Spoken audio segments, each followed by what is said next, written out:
سید محمد علی صاحب, what do you think what can be done, اور especially اب پاکستان نے تو اپنا مسل بھی فلیکس کر کے دکھا دیا نہ صرف بھارت کو بلکہ پوری دنیا کو. جی میں سمجھتا ہوں کہ یہ جو ہمارے معصوم بچوں کی اسکول بس پہ جو حملہ کیا گیا ہے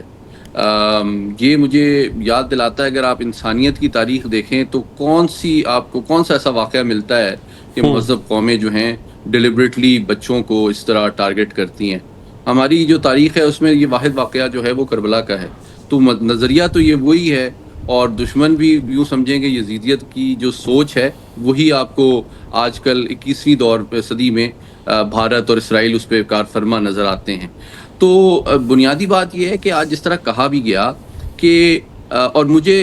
یہ کہنے دیجئے کہ میں سمجھتا ہوں دیر آئے درست آئے کہ اب ہماری افواج کے ترجمان بالکل واضح طور پہ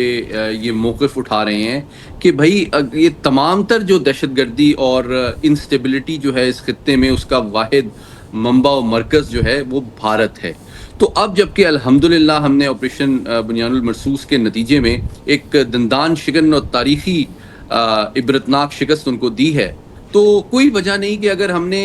وہ طوطا جس میں جن کی جان تھی اس کو اگر ہم نے شرمندہ اور مٹی چاٹنے پہ مجبور کر دیا ہے, تو اس کے جو چیلے ہیں چھوٹے موٹے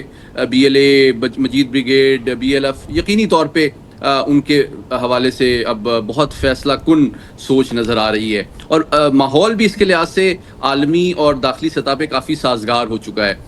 کل رات کو اقوام متحدہ کی سیکیورٹی کونسل کا جو بیانیہ سامنے آیا وہ بڑا اہم اور بروقت ہے کہ تمام عالمی برادری پہ زور دیا گیا ہے اور اپیل کی گئی ہے کہ پاکستان جو دہشت گردی کے خلاف اقدامات اٹھا رہا ہے وہ پوری عالمی برادری کی ذمہ داری ہے کہ اس میں اس کو سپورٹ کرے. تو یہ بہت بڑی ایک طرح سے سفارتی سپورٹ پاکستان نے دنیا کے اہم ترین فورم سے حاصل کر لی ہے. داخلی سطح پہ بھی آپ نے دیکھا ہے کہ جو پولیٹیکل پولرائزیشن کا ٹیمپریچر کم ہوا ہے اور عوام اور فوج کے درمیان جو فاصلہ تھا وہ ختم ہوا ہے, اور ملک کے اندر جو مرال ہے, سوچ ہے, اور ایک سیسا پلائی ہوئی دیوار جس طرح ہماری افواج جو ہے اور فضائیہ دشمن کے فضائی اور زمینی حملے اور ڈرون حملے اور میزائل حملے کے سامنے کھڑی ہوئی. میں کہنا چاہتا ہوں کہ چونکہ بھارتی قیادت کہہ چکی ہے کہ آپریشن سندور ابھی جاری رہے گا, تو ہمیں بھی یہ سمجھنا چاہیے کہ آپریشن بنیان المرصوص ہے وہ بھی صرف ایئر ڈومین یا کنونشنل یا روایتی جنگ تک محدود نہ رہے, بلکہ اس کا منطقی جو تسلسل ہے وہ فیصلہ کن اقدام اور کامیابی ہے ان پروکسیز کی طرف بھارت کی جو کہ دہشت گردی کے ذریعے سے ہمیں غیر مستحکم کرنے کی کوشش کر رہی ہیں.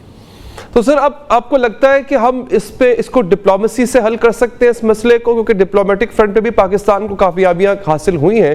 بھارت کو ناکامیاں ہوئی ہیں اسپیشلی آفٹر پہلگام جب پاکستان پہ الزام تھوپنے کی کوشش کی گئی. تو کیا ڈپلومیٹک فرنٹ پہ لڑنا چاہیے ہے ہمیں, یا پھر پاکستان کیا کر سکتا ہے اس کو کرب کرنے کے لیے؟